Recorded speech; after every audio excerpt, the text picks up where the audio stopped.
Hey, everybody. This is the first episode of the Behind the Screens podcast. I am Nate Harrington, joined with Matt Galka. Matt, how's it going, buddy? Hey, Nate, how are you? Yep, Matt Galka here. We're doing this. We're not exactly in the same room as each other, but we might as well be. I mean, I can see you. You can see me. It's a good thing. This has been kind of an idea Matt and I have thrown around for a little while. At least for the last several months, we were just interesting local news stories. And we thought, a lot of people don't get the insight into local news like we have. We both work in local news. Matt, as a reporter, has been one for several years. I'm actually a meteorologist, but had to do some one-man banding and MMJing. But local news is an interesting creature, and we feel like more people need to know what it's all about.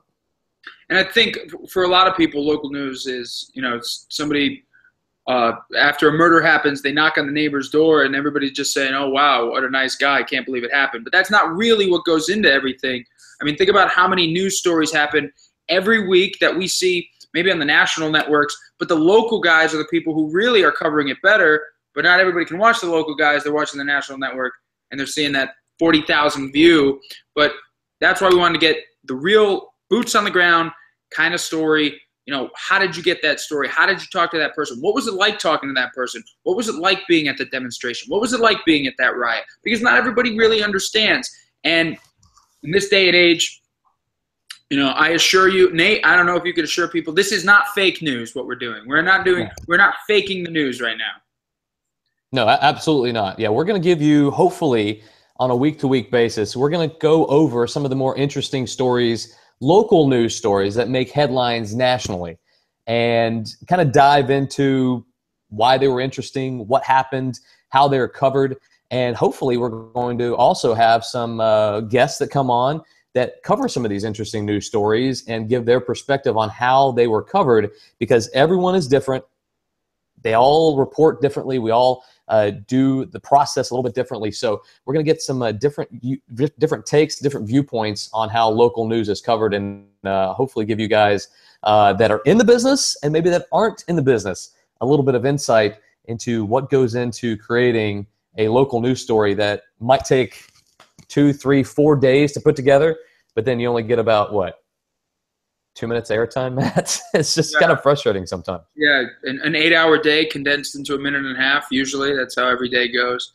And hopefully, you mentioned people in the business. Hopefully people who are new to the business or journalism students, hopefully this will give a little insight into how the business really works. At least I remember when I was in school, my professors didn't sugarcoat it. They flat out told me, just because you're on TV doesn't mean you're going to be making any money, and it's not going to be easy. And both of those things came true, at least in the first job.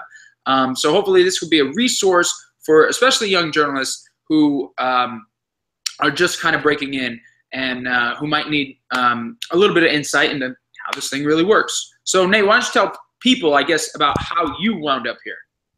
Well, like I said, I'm a meteorologist by trade. I got my degree at Florida State University, class of 2006, go Noles. And my first job was in Minnesota. Well, small market, Minnesota, Mankato, shout out. You have to MMJ. Back in the mid-2000s, that's what every up-and-coming meteorologist that was their first job, that's what they basically had to do. You had to be a general assignment reporter 3 days a week. You worked the weekends, and then you reported the other 3 days. I had no formal training whatsoever in journalism, in mass communications, in news gathering. I grew up watching the news. I was a news junkie growing up. I would watch the local news to watch the meteorologist, but I would also tune in to watch the news. And I always loved the news. So I kind of have an idea of what it took, but I really didn't, because on-the-job training for about a week or two before I actually got to do my first assignment by myself was the most terrifying thing ever. So I learned on the job. I learned how to shoot. I learned how to edit. I learned how to write. I learned how to do all of it, put together a pretty good story. And I turned out to be a pretty decent reporter. I'm not going to say good. I turned out to be a pretty decent reporter, if I do say so myself. And even now I do a little bit on the side. Went to Tallahassee, where I actually met Matt at WCTV in Tallahassee. And was a little bit of a general assignment reporter too, did some more weather type stories. Went to Dothan, Alabama, became the main evening meteorologist there 5 nights a week, and actually got out of the reporting gig. Didn't have to report, didn't have to pick up a camera, didn't have to write any stories, and I kind of missed it. It was funny. Having to go out and do stories every day when I was my first 2 jobs, when I had to work and go out and do my MMJ stuff. But when I got behind the desk and in front of the green wall every day and didn't have to report, I kind of missed it a little bit because I missed telling stories. And I'm sure Matt will tell you the same thing. That's kind of why he got into it too. The storytelling aspect is awesome. And I'm always inspired by some of the stories I see and some of the heart and grit it takes to get these stories on the air. So now I'm actually in Birmingham, Alabama, at WIAT, CBS 42.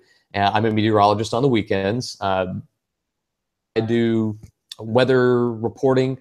We just got done with a big drought here. Well, we're not done with the drought, but we finally got some rain around here. So that's been the big story the last few days. I've covered tornadoes in Minnesota. I've covered tornadoes here. I just got done with covering Hurricane Matthew along the East Coast back in October. Myself and 3 of my colleagues were gallivanting around the East Coast from Jacksonville all the way up to Savannah, covering Hurricane Matthew. So I've kind of done it all. In a helicopter earlier this year, covering a gas pipeline explosion, literally in a helicopter, doing a live shot in a phoner. That's something that we'll probably actually talk about, but the logistics behind that are pretty interesting. So that's my story, at least in a little bit of a nutshell. And I was going to mention this, that Matt's professors didn't sugarcoat anything for him because he went to the Harvard of communication schools. I'm glad you called it that. That's very nice of you. That's very nice for an HCC foe to call Syracuse that. So, okay, I guess I'll take it from here. I did go to Syracuse University. I grew up in Connecticut, and I'm a long way from home now. But Connecticut to Syracuse University. The plan was when I was 14. Actually, sorry, when I was 11, the plan was to be an NFL player. And when I was 14, that dream waved goodbye to me real quick. So then. What was the fallback? Well, I like telling stories, and that's why I got into journalism. So I went to Syracuse. And after Syracuse, I went to grad school right away. It's not something that everybody does. I'd say it's not even 50-50. I'd say very few people who wind up on TV get their master's degree right away. But I did. For a variety of reasons. I mean, the economy was real bad in 2009 when I graduated. So that wasn't jumping right into a career wasn't exactly happening right away. So I went to grad school at Quinnipiac University. And if that sounds familiar, it's because you always hear them polling in politics. And if that sounds familiar this year, it's because they got every single one wrong, but that's okay. So did everybody else. So I went to Quinnipiac University, great journalism program there. It really opened a lot of doors for me. And I started behind the scenes at NBC Connecticut, where I met a lot of great people, a lot of talented people. And that's sort of where I learned the ropes. I mean, I did literally every job behind the scenes. I started running the teleprompter, which is the bottom of the totem pole, the absolute worst. I ran the cameras. I did the audio. Any teleprompter operators out there right now? Yeah, if you teleprompter operators are listening, you can do it. So I ran the cameras at one point. I did editing. I really learned the ins and outs behind the scenes. At the same time, I was trying to get in front of the camera, and I sent out tapes everywhere. And Tallahassee called. I moved down to Tallahassee. It's a long way from home. That's where I met Nate. Nate and I actually had the pleasure of co-anchoring a couple of shows together. Yeah. And I remember when I first co-anchored with Nate, it was the first time I've ever anchored, and if you could see a human heart beating through a coat of a suit, you would have seen mine. I was so nervous. So that's where Nate and I met, and then I took another job. I'm still in Tallahassee now. I'm a political reporter. It's a statewide gig. I'm on 7 stations now, a little more exposure.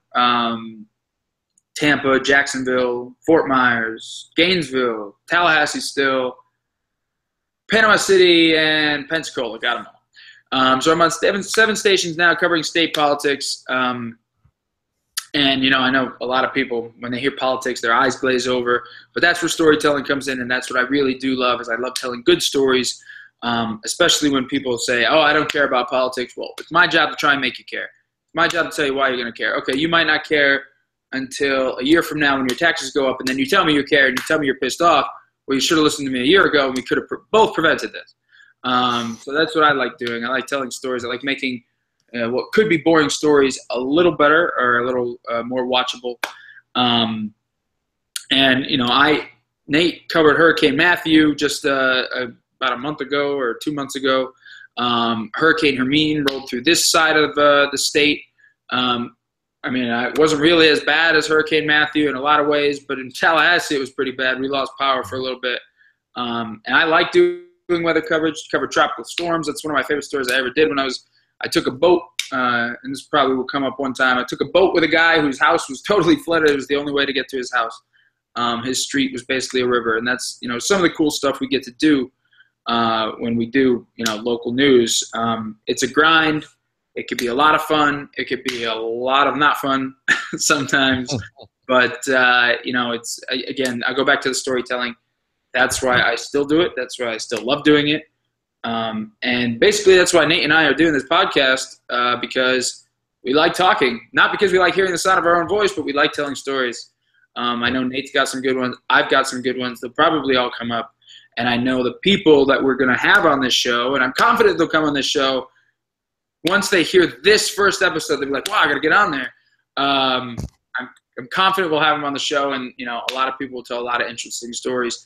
And I know Nate knows a lot of people all around the country. I know a lot of people all around the country. For those of you listening, if you've ever heard, oh, this business is really small, and then you roll your eyes like I did, well, this business is really small because I'm from Connecticut and I'm in Tallahassee. And if you asked me when I was 21 years old if that would ever happen, I would have told you no, but here I am. Yeah, and I know people, like you said, all over the country that have interesting stories to tell. And that's what we hope to bring you on a weekly basis, every week. Haven't nailed down exactly what day we're going to do this with local news. Obviously, schedules can be pretty fluid. So we'll nail down a time and a place when we're most likely going to do this. And we'll let all of you know, and hopefully you tune in. We're going to have the video version. We'll also have a audio version that we'll be able to post. Hopefully a website coming soon. We'll also have I've got some written content ideas too, Matt, that I didn't clue you in on, but hopefully some written content as well to go with our podcast every week. And really looking forward to this. There's a lot of good stuff out there, and the stories need to be told. The folks that don't know exactly what goes into it and that need to appreciate it are going to appreciate it, hopefully, after listening to this. So don't want to belabor the point too much, but we've got a lot of good stuff coming your way, guys, and hopefully you tune in. So remember, Behind the Screens, it's a catchy name. Nate came up with it. Give credit where credit is due. Behind the Screens, because when you watch TV, there's a screen in front of you, and we're going to go behind that screen, not physically, maybe one day, but not now. We're going to go behind the screens. And if you think about just the stories in the past week, you had that breaking news out of Washington, D.C. that had to do with fake news. You had Ohio State last week. And those are just things, you might watch CNN or MSNBC. But there are local people covering that. And it's different when local people cover it. And it's not all going to be bad news. Even though those two things were bad news, it's not all going to be bad news. It's going to be some good stuff too. So I think we're going to have a lot of fun behind the screens. We'll get it out there. We'll get a page up, like, share, comment. What do you want to hear about? What do you want to know? We'll answer it all. And like I said, we're going to have a lot of fun. So hopefully you tune in each and every week.